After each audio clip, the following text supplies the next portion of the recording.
नमस्कार, मी माधुरी इनामदार. कविता आणि खूप काही या सदरामध्ये आज आपणा सर्वांसमोर पद्मा गोळे यांची एक खूप सुंदर कविता सादर करीत आहे.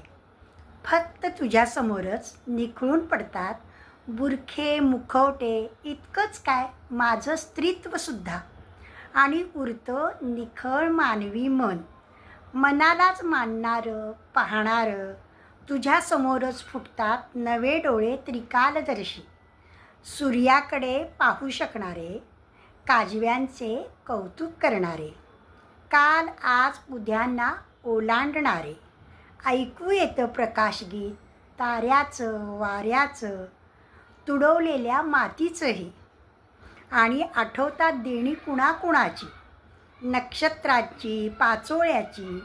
तुझं माझं देणं शून्यच असतं, शून्य गर्भवतीच्या पोटासारखं, ज्यात असतं निखळ मन, मनालाच शोधणारं आणि पुजणारं. किती गोड आहे ना ही कविता. धन्यवाद.